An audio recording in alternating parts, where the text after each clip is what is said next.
Olá, crianças! Tudo bem? Eu sou a professora Juliana e preparei esta aula de língua portuguesa para as turmas dos segundos anos.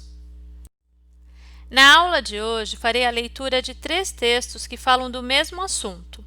O assunto da nossa aula é a anta, que é um dos animais do Pantanal que nós estamos estudando. Vamos lá? Texto 1. A anta, o maior mamífero terrestre brasileiro. A anta, Tapirus terrestres, é o maior mamífero terrestre do Brasil, alcançando até 1,20 m de altura. Vive em florestas da América do Sul, do leste da Califórnia até o norte da Argentina e Paraguai. É um ungulado, mamífero com cascos, estrutura feita de queratina, que tem número ímpar de dedos.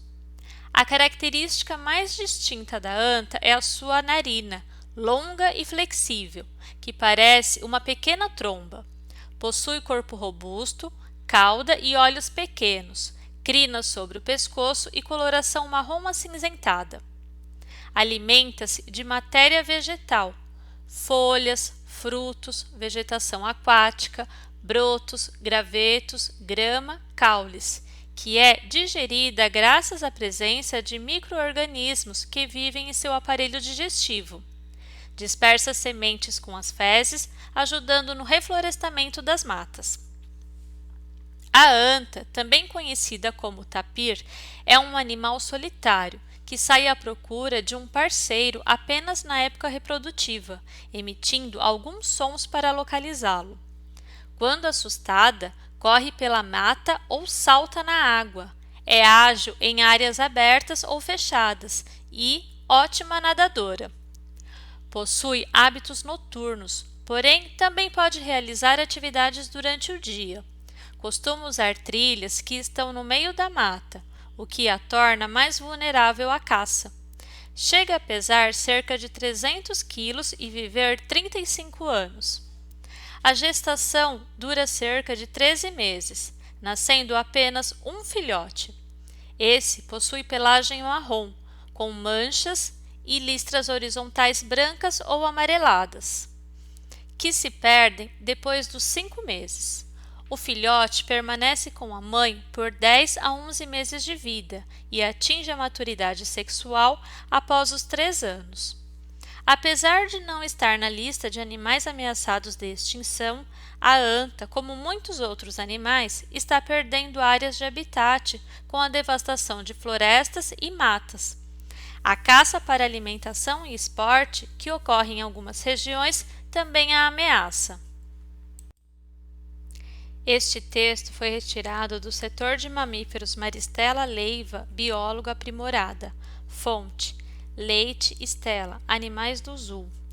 Anta, www.zoologico.sp.gov.br/animais do zoo/anta.htm. Texto 2. A anta. Maior mamífero terrestre no Brasil, alcançando 1,20 m de altura, a anta é conhecida como jardineira da floresta. Isso se dá porque, enquanto percorre grandes distâncias se alimentando de matéria vegetal, folhas, frutos, vegetação aquática, brotos, gravetos, grama, caules, deixa pelo caminho sementes que vão formar novas plantas e árvores, renovando as florestas. A anta é um animal solitário, que sai à procura de um parceiro apenas na época reprodutiva, emitindo alguns sons para localizá-lo. Se assustada, corre para regiões de mata mais fechada ou salta na água, e é ágil tanto em áreas abertas quanto fechadas. Ela também é ótima nadadora.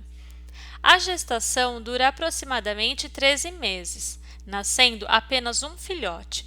Chega a pesar cerca de 300 quilos e viver 35 anos. Considerado vulnerável pela União Internacional para a Conservação da Natureza, IUCN, uma sigla em inglês, a anta, como muitos outros animais, perde áreas de habitat com a devastação de florestas e matas. A caça para alimentação e esporte, que ocorre em algumas regiões, também ameaça o animal. Apesar de a anta remeter à ideia de burrice na língua portuguesa, saiba que de burra ela não tem nada. Esse animal é, na verdade, muito esperto. O comportamento da anta nas florestas demonstra sua habilidade e capacidade de sobrevivência. As informações deste texto vieram da Fundação Parque Zoológico de São Paulo. Se quiser saber mais, acesse www.infraestruturameioambiente.sp.gov.br, pesquisando por Dia Mundial da Anta. Texto 3. Anta tapirus terrestres. A anta é nosso maior mamífero, atingindo mais de 1,250 m. É terrestre, mas prefere viver próximo à água, não somente como fonte para beber, mas também como refúgio quando é perseguida. A gestação leva mais de 1 ano e o filhote nasce com apenas 6 ou 7 quilos. É importante dispersor de sementes, pois gosta muito de comer frutos caídos no chão. É um animal muito caçado e, por isso, difícil de ser encontrado no mato, onde passa a maior parte do dia dormindo, preferindo procurar sua comida durante a noite. A maneira mais fácil de perceber a presença da anta é pelas pegadas muito típicas, que mostram os 3 dedos, tanto da pata traseira como da dianteira. Por incrível que pareça, a anta é um parente razoavelmente próximo do cavalo e do rinoceronte. Agora é a hora da atividade. Organize o seu material e lá no seu caderno você deverá fazer uma ficha, a ficha do animal, igual a esta que você está vendo. E nesta parte em branco, você deverá fazer o desenho do animal que nós estamos estudando. Isso mesmo! O animal da aula de hoje é a anta. E embaixo você deverá preencher com as informações que você obteve através dos textos. Então, você irá escrever o nome do animal, o peso, o comprimento, onde vive, a alimentação e a quantidade de filhotes. Isto é uma ficha técnica sobre o animal que nós estamos estudando. Na aula de hoje, vocês puderam acompanhar 3 textos que abordavam o mesmo assunto. No entanto, cada um foi escrito e organizado de um jeito. De um texto para outro, podem notar, por exemplo, as expressões utilizadas pelo autor, a quantidade de palavras que ele utiliza para falar de determinada característica do animal, e até mesmo o adjetivo dado à anta em um dos textos. Vamos ver estes exemplos quando fala sobre a alimentação da anta e como a floresta se renova? Vejam, os autores, para falar sobre alimentação, cada um escreve de um jeito. Por exemplo, no texto 1, começa assim: alimenta-se de matéria vegetal, folhas, frutos, vegetação aquática, brotos, gravetos, grama, caules. O autor do texto 2, ele também cita todos esses alimentos que faz parte da matéria vegetal.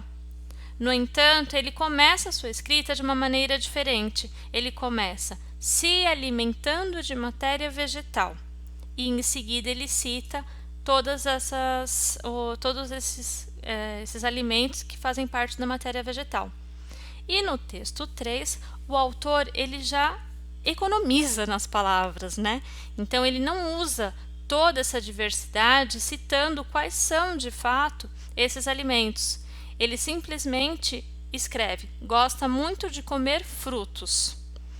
Então, quando ele fala gosta muito de comer frutos, nós também conseguimos entender quais são esses frutos. Porque quando nós falamos da floresta, nós sabemos o que compõe uma floresta, né? Que ela é composta de vários tipos de plantas, de árvores, é uma vegetação que ela é diversa. Nós sabemos que realmente tem brotos, né? Vários tipos de brotos de plantas, tem os gravetos das árvores, tem a grama, os caules das diversas árvores que existem. Então, cada autor, quando ele fala sobre alimentação, ele descreve de uma maneira. Então, através desses 3 textos, nós também conseguimos saber quais são os alimentos que a anta consome. E nestes mesmos trechos, os autores contam como a floresta se renova. Por exemplo, no texto 1, ele escreve: dispersa sementes com as fezes, ajudando no reflorestamento das matas. No texto 2, vem escrito: deixa pelo caminho sementes que vão formar novas plantas e árvores, renovando as florestas. Enquanto no texto 3, vem escrito: é importante dispersor de sementes. Em todos eles, ele nos conta que, através da anta, conforme ela percorre todos os espaços da floresta, indo de um lado para o outro, através das grandes distâncias que a anta costuma percorrer, ela realiza as suas necessidades, né? Então, ela, ao evacuar, ao fazer as suas fezes, ela deixa pelos caminhos que ela percorre as sementes de todos esses frutos que ela se alimentou. E com isso, essas sementes, ao longo do tempo, conforme o tempo vai passando, essas sementes elas são germinadas e assim reflorescem as matas. As plantas nascem novamente, as árvores também nascem e assim vai se renovando a floresta. Então, cada autor ele escreve de uma maneira, utilizando-se às vezes de mais palavras ou de menos palavras, como neste último texto, que ele escreveu: é importante dispersor de sementes. A nossa aula chegou ao fim. Até a próxima aula, crianças!